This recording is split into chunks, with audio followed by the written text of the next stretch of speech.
hits all the time. We are family. Outstanding effort again. We're busting ours to kick yours. That's big time. -15. Respect all, fear none. Oh, did he belt that one? Intensity is not a perfume. It was a no-doubter. 5, 4, 3, 2, 1.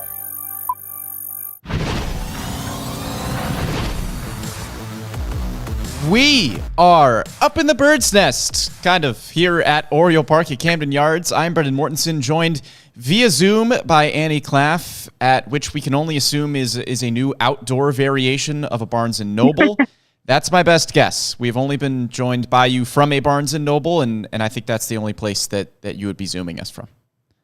Well, it is most certainly not a Barnes & Noble, and I think that is probably the last place that I would like to be after a long MLB draft day. Yesterday is a Barnes & Noble, but right now I am outside in beautiful New England weather, so I can't complain. Yeah, Annie joins us from a Barnes & Noble. We are back after the Orioles made 7 selections in last night's first couple of rounds from the MLB Draft. We are going to break down all of them here. We'll start with number 19 with the Orioles selection of Ike Irish. We'll run through the picks real quick here. At number 30, they select catcher Kaden Boddine. Number 31, Levi Aloy. At picks 58 and 69, they select 2 pitchers in Joseph Jera and JT Quinn. And then their final selection of the night at number 93 was center fielder RJ Austin out of Vanderbilt. But we will start at 19 with Ike Irish. And Andy, we talked about it on our live MASN All Access draft show last night. We did not do a ton of prep on Ike Irish because we just didn't think there was any way that he was going to fall to number 19. This is a prospect who was ranked as the 11th best in the draft by MLB Pipeline. 13th best by Baseball America was his lowest ranking. The Athletic had him all the way up at number 5. Pretty much the consensus was that Irish was the second best college hitter in this class. Last year at Auburn, 55 games, he hits .364 with a .469 on-base percentage, a .710 slug, an OPS close to 1,200, 19 homers, 33 walks, and 37 strikeouts. This was a really high-end prospect who can play both the catcher position and profiles maybe as a corner outfielder. We'll get into that discussion as well, but I don't think anybody anticipated this kind of talent being available to Baltimore at number 19. Right, and you kind of mentioned that we hadn't really done that much prep on Ike Irish, which for us isn't the best, but for the Orioles, I think that is the best kind of scenario it could have gone, because you get a guy that, like you mentioned, was ranked 5th by the Athletic, falls to number 19, and just fell into the Orioles' lap, which they have gotten lucky with in previous first-round picks. But Ike Irish does hit a lot of the boxes that an Orioles kind of draft profile would fill. Like you mentioned, he had some really good offensive seasons at Auburn, especially most recently. Even though there was an injury this year, he still tallied 19 home runs against SEC pitchers. So I think that regardless of with the injury or with not, you still get 19 home runs out of a guy like this. This season, he hit .325 in the Cape Cod Baseball League, so we know how he works with wooden bats. There's still some power that needs to translate a little bit with those, but obviously I think that the Orioles are going to be pleased to get a guy that falls from 11th on MLB Pipeline and 5th on the Athletic to number 19, and they will kind of just go with however they want to develop him and just work with what you already are getting from Ike Irish, which is defensive versatility as an outfielder and a catcher, but at the same time, there is a lot of stuff that you can like with the bat. He can hit to all fields. So I think that Ike Irish is most definitely a steal for the Orioles. Yeah, I think there's been a lot of conversation about the defense surrounding Ike Irish. Is he going to be a catcher at the next level? Is he going to be a corner outfielder? The profile for him seems like you just draft him for the offense and then you figure it out. It's a slugging percentage over 700 and OPS close to 1,200, like we mentioned. Hit .364. It's an incredibly advanced approach at the plate. 33 walks in those 55 games. Hit .325 on the Cape Cod Baseball League. So you know what you're getting with the bat. If he profiles as a catcher at the next level, then this is probably a top 5 or 10 pick in this draft. If you think that he is a corner outfielder, he's still probably a top 12 or so pick in this draft, but he falls to the Orioles at number 19. Matt Blood said last night they see him potentially catching. Dave Jennings, an Orioles scout that we chatted with last night, who was kind of leading the charge on selecting Ike Irish at number 19, said that they see him catching at the next level as well. I don't know if he's going to be an everyday catcher. You mentioned the injury this season, so he didn't catch too many games this year. After he comes back from the injury, he plays corner outfield mostly. That was also mostly roster construction for Auburn, and less so the injury dictating that. Even at his healthiest, he caught about half the time, played the outfield about half the time. So I don't think you're viewing him in the same light as a Kaden Boddine, who we will talk about at pick 30 as a pure catcher. But even if he's somebody who is almost a catcher secondary kind of guy that can catch 2-3 times a week, play some corner outfield, wherever he fits defensively, you just draft him for the offense, and then the defense comes along. Right, and like you mentioned, it is kind of the complete opposite with Kaden Boddine. But we know that the Orioles like to draft and just have players that are versatile defensively. I mean, you take a look at Samuel Basayo. They've tried to develop him into a first baseman as well as just a catcher. Same with Kobe Mayo, third base and first base for him. So I think that they are really big on defensive versatility, and Ike Irish brings that. When you were kind of looking at the range of picks and who was drafted in the first round last night, some of the guys that we had prepped more on, like an Andrew Fisher and a Jace Laviolette, who went either right after the Orioles in Andrew Fisher or at 27 for Jace Laviolette. At least for Andrew Fisher, you weren't going to get that defensive versatility or defensive upside whatsoever. You were just drafting for the bat with Andrew Fisher. With Ike Irish, you get a little bit of both. He's a lot more well-rounded, which is really nice, plus just an overall better prospect regardless. Jace Laviolette's a little bit different too, just because you know that he was going to be a surefire outfielder that would bring some power at the plate. But Ike Irish, I mean, I don't see how he can fall to pick number 19 and you don't get him just for the well-roundedness, his advanced offensive skill set. Just, we know that the Orioles like a guy that is mature when he steps up to the plate and just has a very advanced plate approach, and I think that Ike Irish is most certainly going to bring that. Yeah, I don't think it's going to be incredible defensive upside. When you look at his tools per MLB Pipeline, it's a 40 grade run tool, a 45 grade fielding tool, which is fine for a catcher, right? It's fine for a corner outfielder as well. You don't need to have an elite run tool or an elite fielding tool. It's a great arm for Ike Irish too. So the defensive upside, okay, maybe not there as much, but this is just one of the best hitters in the draft. And anytime you can select at number 19 and say that about the guy you selected,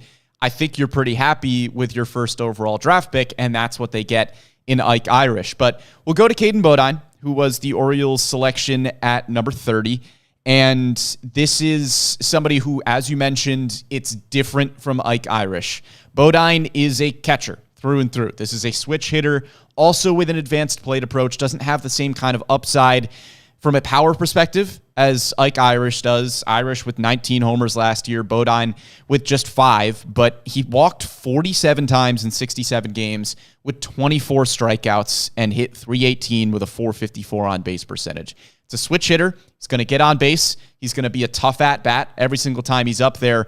And by all accounts, this is a really, really excellent defender, both from the physical characteristics of being a catcher behind the dish. He's got a good arm. He's a good fielder.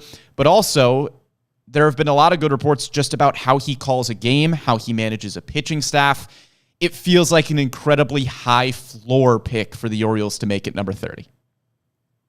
Yeah, and you mentioned those contact skills. I think he's one of the best contact hitters that was in this entire draft class. I mean, a 94% in-zone contact rate, 89% overall contact rate was huge from Kaden Boddine, 60 grade hit. And you mentioned that slash line a little bit, a .318 on-base percentage. You're not really getting a slugger out of Kaden Boddine, only a .461 slugging percentage this year, but still a .915 OPS, which you will take any day regardless, even if you aren't going to get a huge slugger out of Boddine, kind of like with Enrique Bradfield Jr. 2 years ago.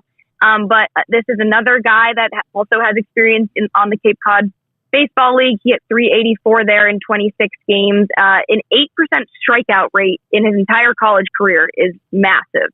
And that is something that you are really looking forward to getting out of this one catcher from Coastal Carolina. Plus, how can you complain about a guy who has been and helped his college team get to the College World Series? And that is most definitely a plus. Yeah, Coastal Carolina loses in the finals of the College World Series to LSU. Kaden Boddine, a really big part of that team. You don't really think of Coastal Carolina as a baseball powerhouse, and they make a lot of noise in the College World Series, and Boddine was behind the dish managing this pitching staff that was really excellent in the playoffs down the stretch and in those important games. But an 8% strikeout rate in his college career as a switch hitter, it's just an incredibly advanced approach, and there's not a ton of power upside. This probably doesn't profile as a hitter that's going to give you 15, 20 homers at the big league level. But as I mentioned, the floor just feels so high for Boddine, where he is going to give you tough at-bats. He is going to call a good game. He is going to catch a good game. Just screams good professional baseball player, and that's what the Orioles get at number 30. Right, and I think that you can see a little bit of question marks with his swing a little bit. It's a little bit flatter than I think most people would like, which is probably where you get the really great contact, but not necessarily a slugger type of person. But I think that with some adjustments, if you can lift that a little bit, and I think obviously we know that MLB players or MLB drafted players take a lot of time in development. So I don't think that by any means it's a task that the Orioles were scared of. And if anything, like you mentioned, the floor is so high with Kaden Boddine. So I think that just given how the Orioles have been able to develop hitters so far in recent years, and especially in the Mike Elias era, this guy also seems like a big hit for number 30. Yeah, absolutely. And speaking of a big hit, the Orioles also had number 31, and this is where we find another prospect who fell down the board a little bit. Quite literally the best player in college baseball last year, Levi Aloy, won the Golden Spikes Award for being the best amateur baseball player. Shortstop from Arkansas.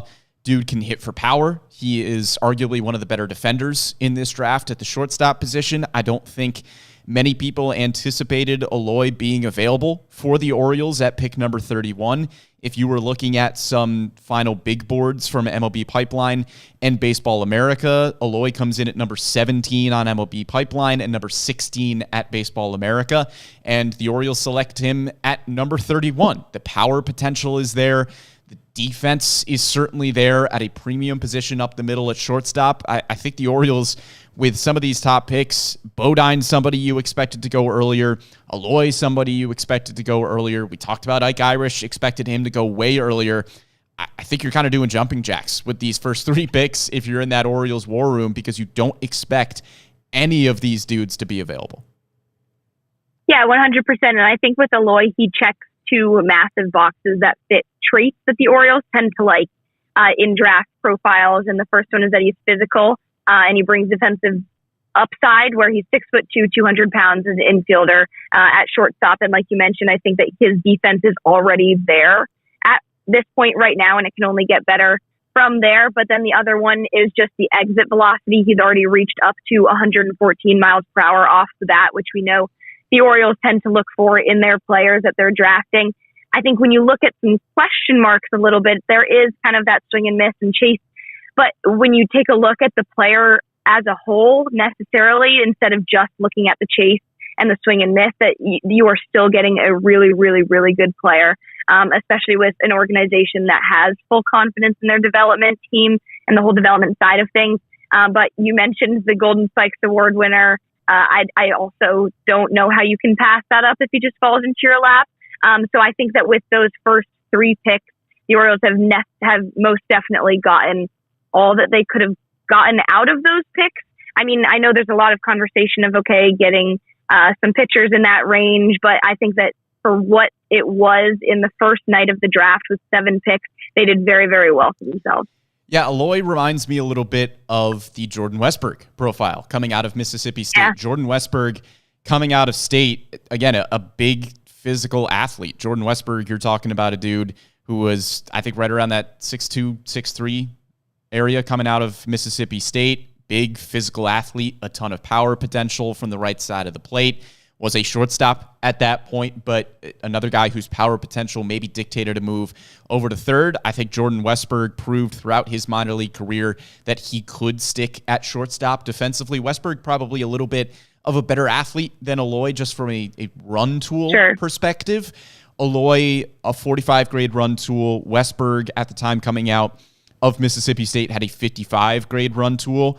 But both of those guys, there were some question marks about the aggressive approach at the plate. Was the chase rate going to scare the Orioles away?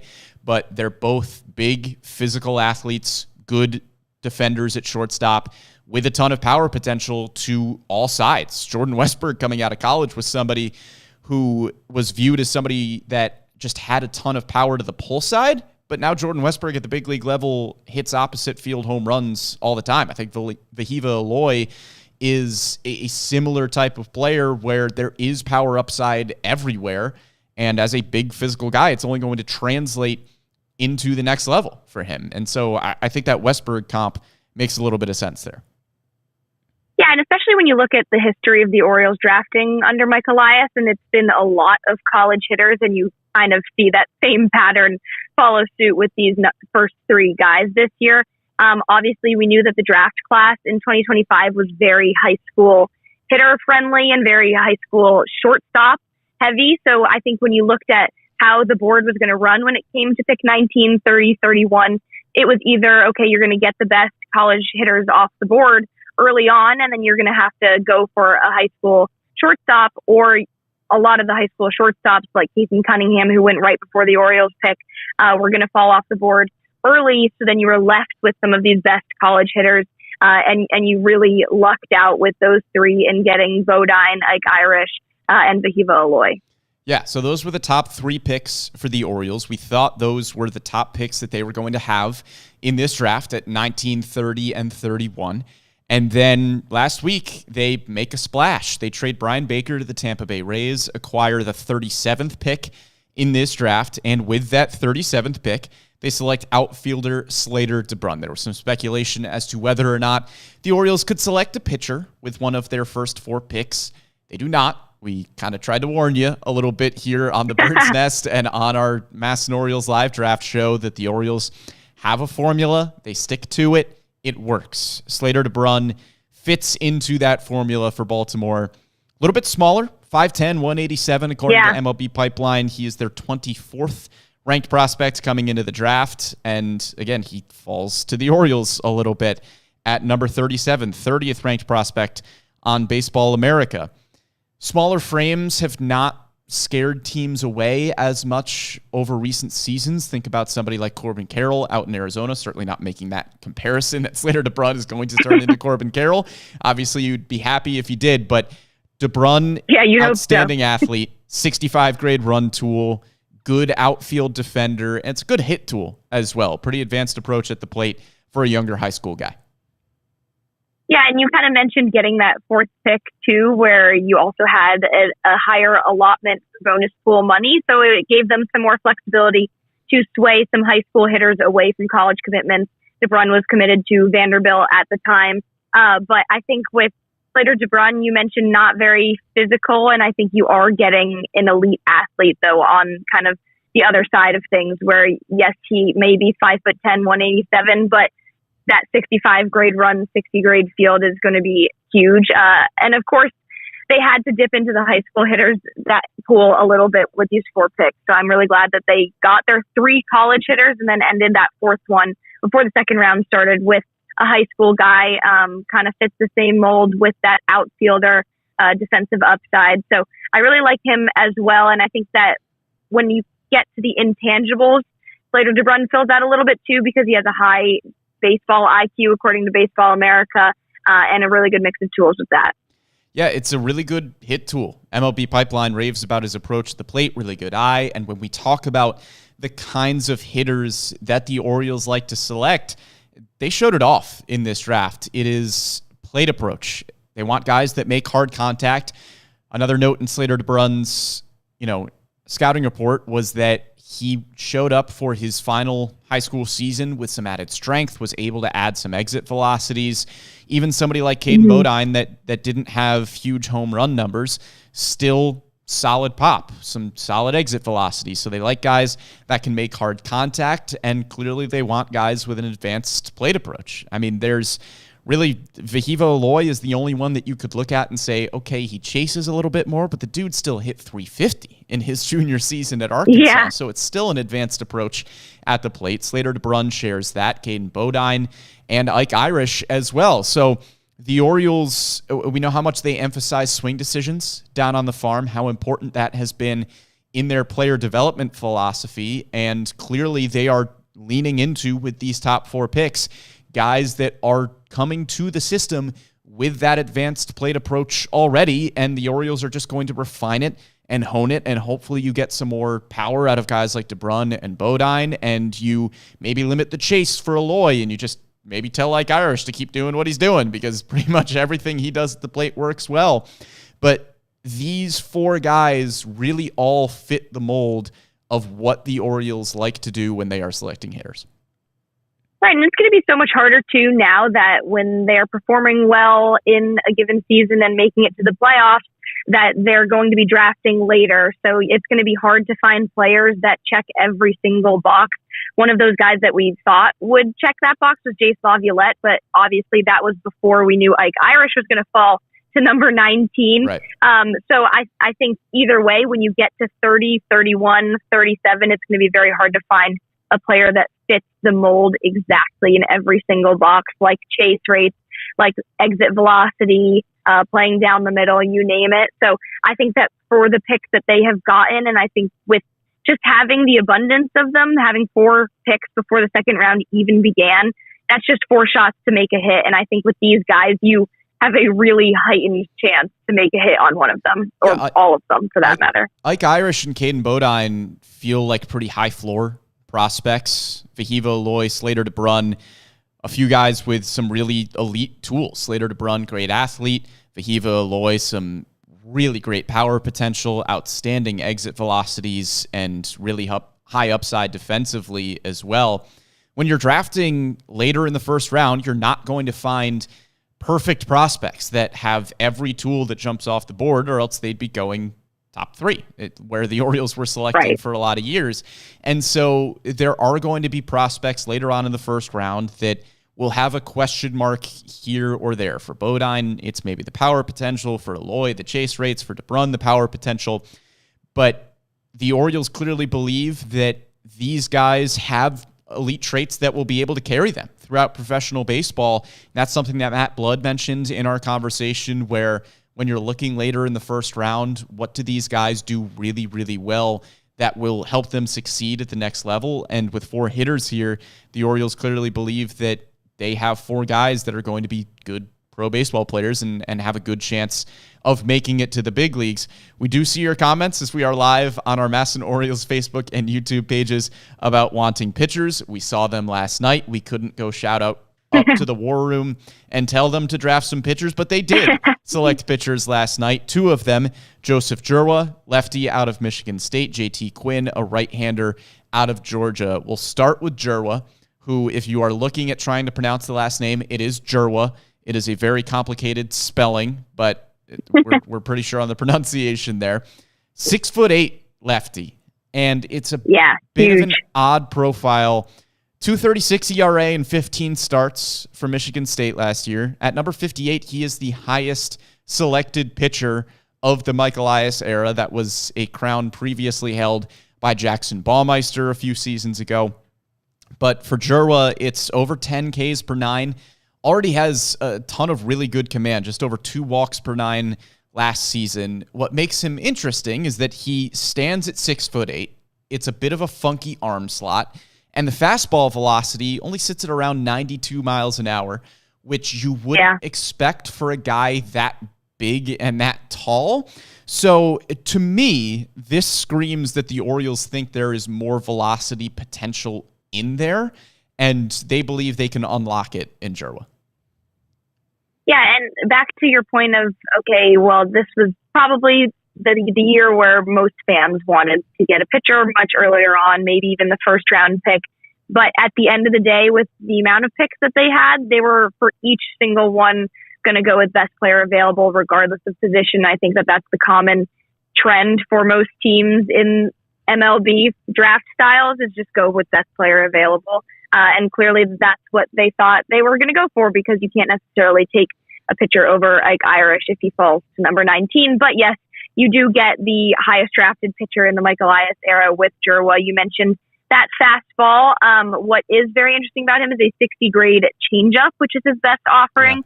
But still a 4-pitch mix with a 55 grade control. I think his command is what does set him apart, regardless of kind of his 6'8" frame on the mound. And I think that with his ability to kind of control and pinpoint where each pitch in that 4-pitch mix goes, it really stands him apart.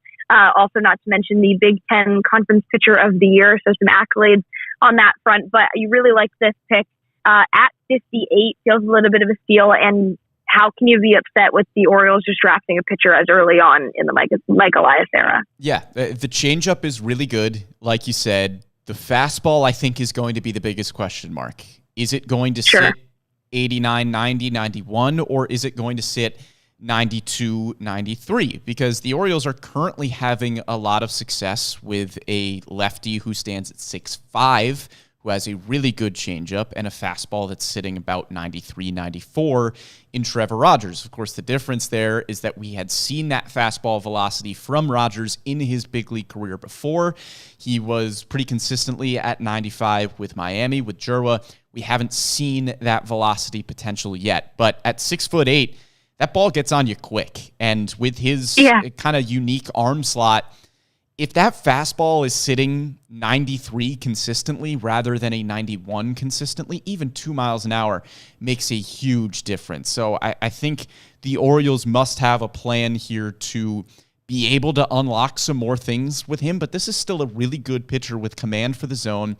The changeup is outstanding, like you mentioned. It is good to both lefties and righties. And I think there is a lot to like in his profile and what he's able to do.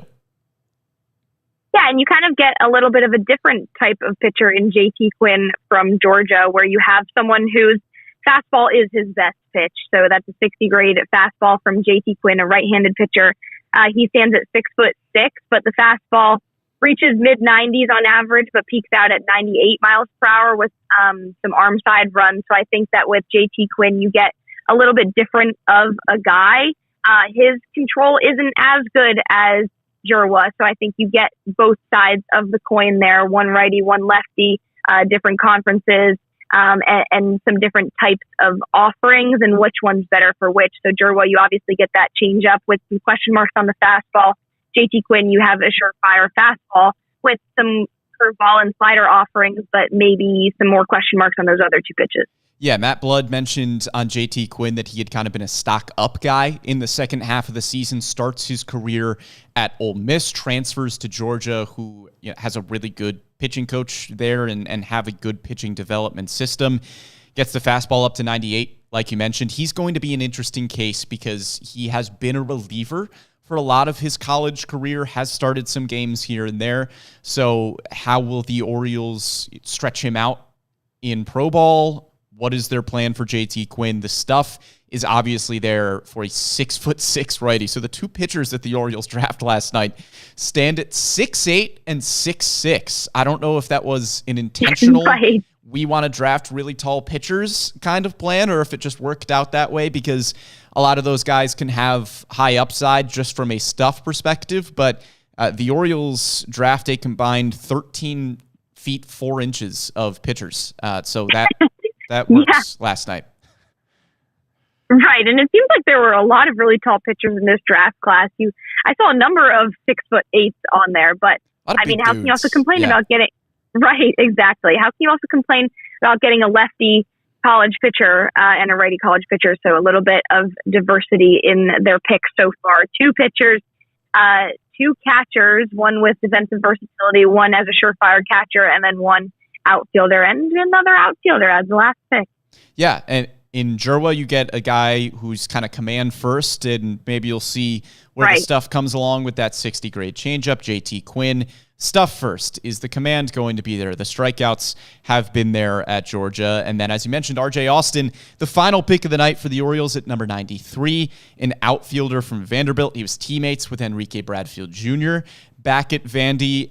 Interesting case here with Austin, who had a really, really good sophomore season for Vanderbilt and then struggles a little bit more in his junior year for the Commodores. Wasn't as highly ranked on MLB Pipeline and Baseball America, but it's a really good athlete who will be able to stick in center field more than likely, and you just want to see the bat come back a little bit. In his sophomore season, hit .335 with an .873 OPS for Vanderbilt. Not a ton of power potential, just 5 home runs that year.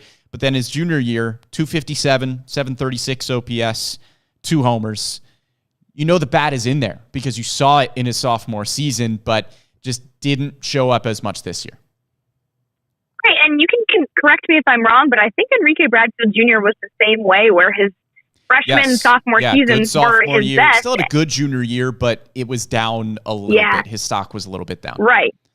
And it seems like kind of the trait a little bit. We saw that with Jace Laviolette, which is why he wasn't the best college hitter overall, but I think when you know what you're getting out of an Enrique type of guy, where you've seen the bat translate for him earlier on in his college career and maybe just have a down season in the junior year, then I think that may be a little bit of basis that they used for RJ Austin as well. But like you mentioned, they will try to get him back to where he was when he was at his best in college. But this is another one like Slater DeBruin, where he's a very high baseball IQ, and an athlete at that too. That 60 grade run, his arm is a little bit fringy, but I think when you have even still just a fringy arm, but still 55 grade defensive tool, I think that's huge to get even with a fringy arm. Yeah, and it's the 93rd pick in the draft, right? Once you get, especially outside of the first round, you're making dart throws where you can, and you see somebody like R.J. Austin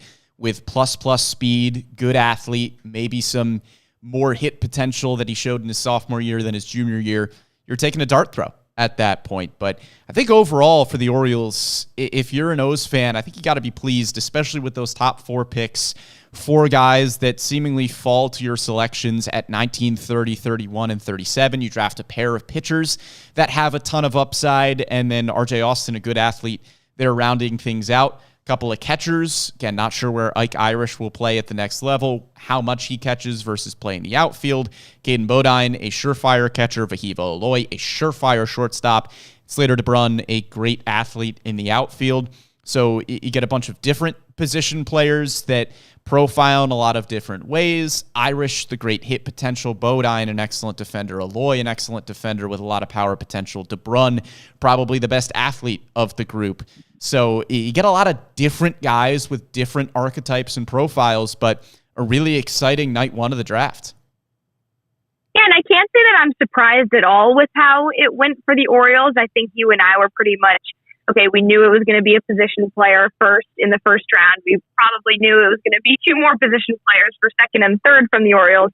And then some pitchers. I'm glad that they brought in some pitchers into that mix overall. But I think the surprising part of it was just how the players fell and how the draft board ran this year. But I wouldn't say that I'm necessarily surprised at all on the player profiles that were drafted by the Orioles this year. No, not at all. And again, we did try to warn you about the Orioles probably selecting position players at the top of this draft. They do walk away with 2 pitchers. And again, it is the highest drafted pitcher of the Mike Elias era in Joseph Jera, going 58th overall. But Annie, we appreciate you joining us from a Barnes & Noble once again.